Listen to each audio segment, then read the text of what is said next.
Right before the break, we got a little John going on. Caitlin says, hey, you and me, Hayes, you and me. This is how you bring the roof down. All tied up here with 5:14 to go. There's an unwritten rule in professional sports that every veteran learns the hard way, and every rookie eventually discovers as their greatest weapon. Never, under any circumstances, wake up a generational talent by making things personal. You can game plan against skill. You can scheme against athleticism. You can double team shooting and pressure ball handling.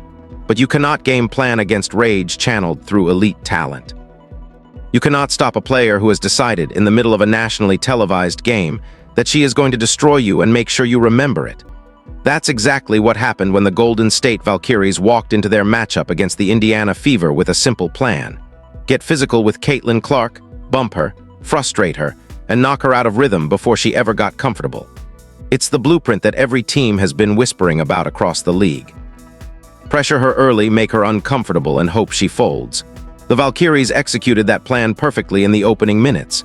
Tiffany Hayes came out aggressive, attacked the rim with confidence, hit tough contested shots, and after one particularly impressive bucket, she turned directly toward Caitlin Clark and started clapping in her face.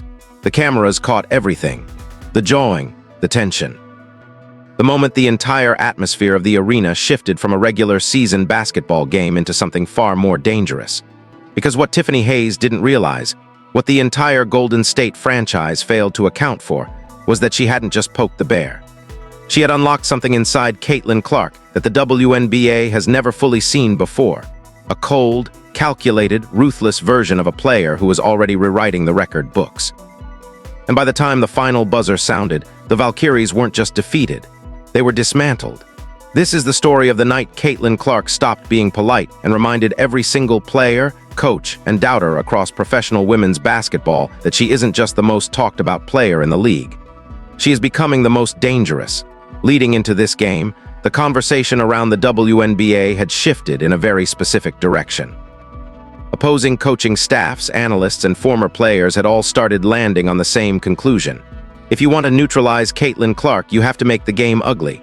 You have to take her out of her comfort zone before she can establish any kind of flow. You pressure her at half court. You send double teams the moment she crosses the timeline. You bump her off screens. You grab her jersey when the referees aren't looking. You get in her face after every whistle and let her know that nothing is going to come easy. Several teams had already tried variations of this approach earlier in the season with mixed results. Some nights it worked well enough to keep the score close. Other nights Clark adjusted quickly and still carved apart the defense with surgical passing and deep shooting. But the general consensus remained. Physicality was the closest thing anyone had found to a reliable strategy against her. The Golden State Valkyries came into this matchup fully committed to that philosophy. Their coaching staff had studied the film extensively. They knew Clark's tendencies off the dribble, her preferred spots for pull-up threes, her timing on skip passes, and the angles she liked to use when attacking in transition. They also knew something else, something that had become a popular talking point across sports media. Critics had spent months questioning whether Caitlin Clark could handle the physical nature of professional basketball. They pointed to moments from her rookie season where hard fouls seemed to knock her off balance mentally. They highlighted games where aggressive defenders got under her skin and her efficiency dropped. The narrative had been building for a while now. Caitlin Clark is elite when she's comfortable, but make her uncomfortable and she becomes beatable.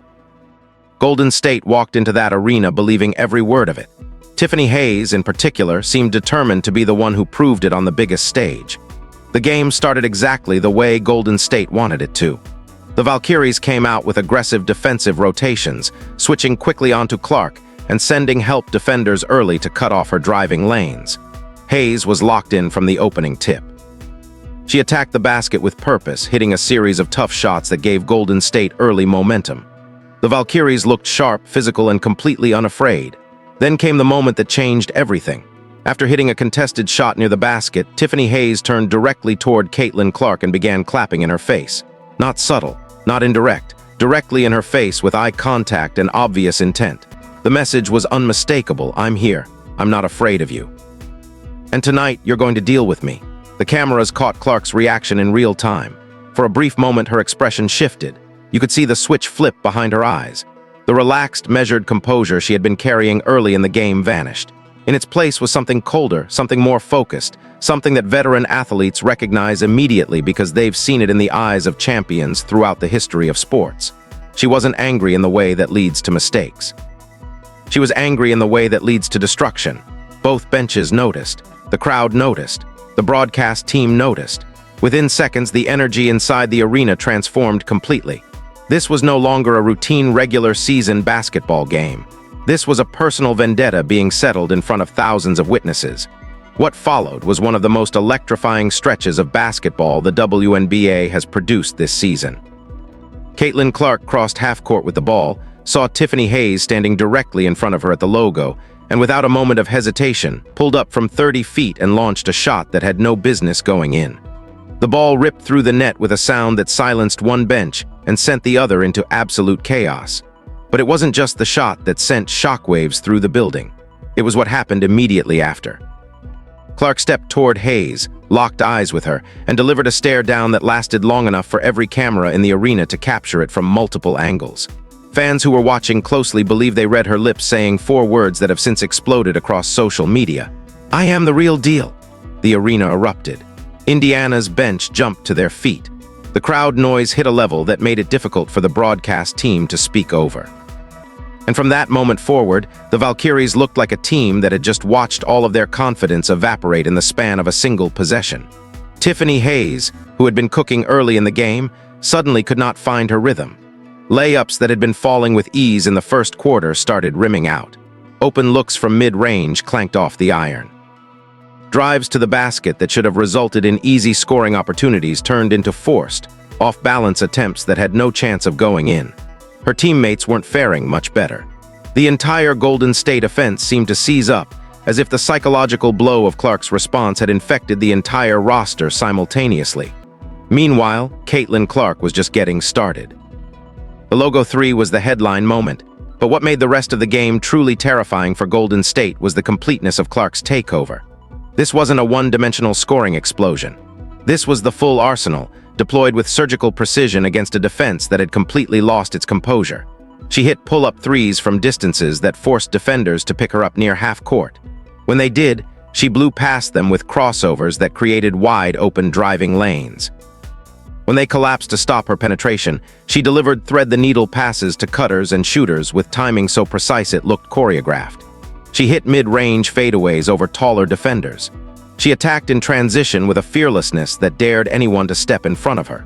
She even set bone-rattling screens that flattened unsuspecting defenders, prompting one play to be reviewed as a flagrant foul. By the end of the game, Clark had compiled 22 points and 9 assists, falling just 1 assist shy of yet another double-double. And the only reason she didn't reach that milestone was because head coach Stephanie White pulled her from the game late, sitting her down on the bench with a knowing smile that seemed to say, "Message delivered." Beyond the offense, what truly shocked observers was the toughness Caitlin Clark displayed throughout the game. The Valkyries didn't just try to outplay her. They tried to outmuscle her. And for months, critics had questioned whether Clark could withstand that kind of punishment at the professional level. Late in the second quarter, tensions boiled over near the basket. After a physical sequence underneath the rim, Jonquil Jones delivered a hard shove into Clark's back, followed by a subtle elbow during a rebound battle. Officials intervened and issued technical fouls to both players. Analysts watching the replay debated whether either technical was warranted, with most agreeing it was simply physical basketball being played at a high intensity. But what mattered far more than the referee's decision was Clark's reaction. She didn't flinch. She didn't complain. She didn't retreat to the backcourt with a wounded expression. She stood her ground, jaw set, eyes locked on Jones, and let everyone in the building know that she wasn't going anywhere. Fevered teammates immediately rushed to her side, creating a wall of solidarity that sent its own message to the Valkyries. "You come at one of us, you come at all of us." That moment energized the Fever in a way that felt almost tangible. The intensity on the defensive end increased. Rotations became sharper. Closeouts became more aggressive. And the crowd, already electric from Clark's Logo 3, reached a fever pitch that turned the arena into a hostile environment for everything wearing a Golden State jersey. Later in the game, another controversial moment arose when a sequence involving Veronica Burton led to a flagrant foul call and subsequent free throw confusion. Burton went to the line, missed her attempt. but the Indiana Fever were warned for a violation during the shot, resulting in 2 additional free throws being awarded. The officiating inconsistency frustrated fans and players alike, but the Fever didn't let it derail their momentum. They absorbed the adversity, refocused, and continued to pour it on. While Caitlin Clark rightfully commanded the spotlight, the Indiana Fever's victory was built on far more than one player's brilliance. Aliyah Boston delivered a masterclass of interior dominance, finishing with 20 points on 8 of 15 shooting, hauling down 16 rebounds, and swatting 3 shots that changed the trajectory of possessions. Her presence in the paint gave Clark the spacing she needed to operate from deep, and her ability to finish through contact gave Indiana a reliable scoring option whenever the Valkyries collapsed on Clark's drives. Kelsey Mitchell contributed 19 points of her own, providing another perimeter scoring threat that prevented Golden State from devoting all of their defensive attention to Clark. Although Mitchell's efficiency fluctuated throughout the game, her willingness to take and make big shots in key moments kept the scoreboard moving in Indiana's favor. Sophie Cunningham brought infectious energy off the bench, hitting timely shots and providing the kind of vocal, fiery presence that every championship-caliber team needs in its rotation. And Raven Johnson delivered defensive pressure and toughness that completely disrupted the Valkyries' offensive rhythm in the second half, turning routine possessions into chaotic scrambles that Golden State was never able to solve. Together, this supporting cast transformed what could have been a memorable individual performance into a comprehensive team victory that sent a message to the rest of the league. The Indiana Fever are not a one-player franchise. They are a legitimate threat with weapons at every position and a collective toughness that refuses to be intimidated. What made the entire situation even more fascinating was the post-game fallout. Tiffany Hayes, visibly frustrated during her press conference, attempted to minimize what had happened by redirecting the conversation toward Golden State's own shortcomings. When reporters asked specifically about Clark's performance and the Fever's offensive explosion, Hayes offered measured responses about needing to fix the little things, suggesting the loss was more about the Valkyries' mistakes than Indiana's dominance. Fans were not having it. Social media erupted within minutes. Clips of Clark's logo 3 directly in Hayes' face circulated across every major platform. The stare down was replayed thousands of times. Screenshots of the trash talk were enhanced, analyzed, and debated. Sports pages and fan accounts began calling it one of the coldest moments of the entire WNBA season. Memes were created. Highlight compilations were assembled. Podcast episodes were recorded before the players had even left the arena. The overwhelming consensus from fans and media alike was simple and direct. You cannot call what happened tonight a matter of fixing the little things. Caitlin Clark didn't exploit minor defensive breakdowns. She dismantled an entire game plan through sheer force of will, elite skill, and a mentality that refused to be suppressed by physicality or intimidation. This game may ultimately be remembered as a pivotal chapter in Caitlin Clark's young career, not because of the statistics, though they were impressive, but because of what it revealed about her psychological evolution as a professional athlete. For much of her rookie season, Clark navigated the WNBA's hostility with a measured approach. She smiled through hard fouls. She bit her tongue when opponents talked trash. She played within herself even when the emotional temperature of games demanded a fiercer response. It was a mature strategy, designed to earn respect through consistency and professionalism. But this game suggested something has fundamentally changed. One prominent analyst said afterward that Clark looked like a player who was finally done trying to be polite. Another compared her competitive mentality to Kobe Bryant, arguing that the more emotional and physical the game became, the more unstoppable Clark appeared. Instead of the chaos disrupting her rhythm, she absorbed it, weaponized it, and used it as fuel to reach a level of performance that the opposition simply could not match. Through the early stretch of this season, Clark's numbers are staggering. She leads the league in assists. She ranks near the top in scoring. She is hitting three-pointers from distances that are redefining what is considered shootable range in the WNBA. Through 57 career games, she has accumulated more points than Diana Taurasi had at the same point, more assists than anyone in league history at that stage, and more three-pointers than any player has ever recorded across a comparable span.